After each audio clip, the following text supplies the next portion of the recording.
दोस्तों, आपको पता है हवन करने से एनवायरनमेंट पर पॉजिटिव इम्पैक्ट पड़ता है। हवन करने से आपके दिमाग से नेगेटिविटी भी निकलती है। आखिर हवन के पीछे की साइंस क्या है? नमस्ते दोस्तों, मैं हूं अमित डियोंडी और सनातन सोच के इस वीडियो में आज हम बात करने वाले हैं सनातन धर्म की उस शुरुआती प्रैक्टिस के बारे में जो ना सिर्फ एनवायरनमेंट के लिए बल्कि ह्यूमन वेलबींग के लिए भी एक अमेजिंग प्रैक्टिस है। सबसे पहले मैं आपको ले चलता हूं केरल सन 2015, जहां सेलिब्रेट किया गया दुनिया के ओल्डेस्ट सर्वाइवल रिचुअल को, जिसे कहते हैं आदिरात्रम। ये एक तरह का यज्ञ है जो हजारों साल पहले वैदिक काल में भी होता था। यह महायज्ञ हुआ था एनवायरनमेंट के लिए, यूनिवर्सल हार्मनी के लिए और इंसान के साथ साथ सभी जीवों के वेलबींग के लिए। वहीं 2016 के पेरिस एग्रीमेंट ने दुनिया भर के देशों का ध्यान क्लाइमेट क्राइसिस की तरफ खींचा, जिसमें जीरो वेस्ट मैनेजमेंट की बात कही गई थी। यानी अर्थ से जितना हम लेते हैं उसे पॉजिटिव वे में उतना ही वापस करना विद जीरो वेस्ट। इंसान अपने बेटरमेंट के लिए क्या क्या नहीं करता, पर साथ ही नेचुरल रिसोर्सेज को ताक पर रखता है। लेकिन ह्यूमन वेलबींग की एक प्रैक्टिस जो हजारों सालों से सनातन धर्म में चली आ रही है, जिससे न सिर्फ इंसान की स्पिरिचुअल और मेंटल ग्रोथ होती है बल्कि पॉजिटिव फिजिकल इम्पैक्ट भी पड़ता है। और इस प्रैक्टिस से आपका आसपास का एटमॉस्फेयर प्यूरिफाई होता है और एनवायरनमेंट क्लीन होता है।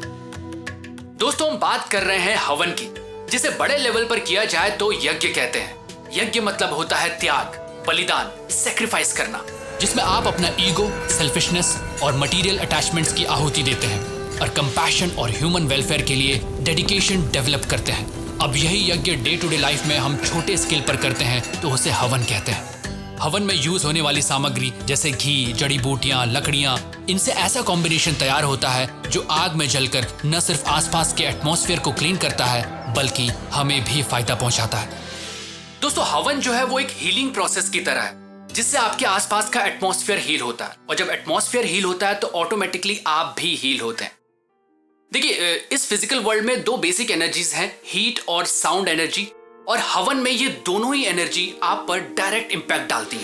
हीट मिलती है हवन की फायर से और साउंड मंत्रों के उच्चारण से, और इसका कॉम्बिनेशन आपको देता है फिजिकल, साइकोलॉजिकल और स्पिरिचुअल बेनिफिट्स। और आपके दिमाग से नेगेटिव एनर्जी निकलती है और आप पॉजिटिव फील करते हैं। ये मेडिकली भी प्रूवन है दोस्तों, एक रिसर्च में पाया गया कि जब एक बंद कमरे में 1 किलो आम की लकड़ी को जलाया गया तो उस रूम के बैक्टीरिया लेवल पर कोई असर नहीं पड़ा, और जब उसी लकड़ी को वैसी ही लकड़ियों को हवन सामग्री के साथ जलाया गया तो रूम का बैक्टीरियल लेवल 94% तक घट गया, और तो और अगले 24 घंटे तक ये लेवल मेंटेन भी रहा। आप चाहें तो हर दिन या हफ्ते में एक बार घर में हवन कर सकते हैं और फर्क महसूस कर सकते हैं। सिर्फ इतना ही नहीं, हवन से एयरबोर्न इन्फेक्शंस और वायरल इन्फेक्शंस भी कम होते हैं। हवन से उठने वाला धुआं भी फायदेमंद है, और इसकी राख को अगर आप खेतों में डालते हैं तो वो मिट्टी को उपजाऊ बनाती है। दोस्तों, हवन भले ही आपको एक रिलीजियस प्रैक्टिस लगे, लेकिन ये एक ओवरऑल ह्यूमन वेलबींग प्रैक्टिस है जिसे सनातनी हजारों साल से करते आ रहे हैं। हवन को कोई भी कर सकता है, किसी भी धर्म का इंसान कर सकता है। हवन आप अपने घर पर, ऑफिस में, खुले आंगन में या खेतों में भी कर सकते हैं। दोस्तों, अपने अगले वीडियो में हम आपसे शेयर करेंगे कैसे हवन हम पर न सिर्फ फिजिकल बल्कि साइकोलॉजिकली भी पॉजिटिव इम्पैक्ट छोड़ता है। दोस्तों, सनातन सोच में हमने ये प्रण लिया है कि आपको आपके रूट से हम फिर से जोड़ेंगे। ऐसी प्रैक्टिसेस जिन्हें कुछ बेवकूफ़ों ने यूजलेस साबित करने की कोशिश की, हम फिर से उन सभी सनातन प्रैक्टिसेस की तरफ आपका ध्यान ले जाना चाहते हैं, और कैसे ये हमारे वेलबींग के लिए हेल्पफुल है ये बताना चाहते हैं। क्योंकि दोस्तों, ये आने वाली जनरेशन के सुनहरे भविष्य का सवाल है, और हमें तो लगता है वर्तमान में सनातन सोच की आवश्यकता है, क्योंकि यही हमारा भूत है और यही भविष्य। प्रणाम।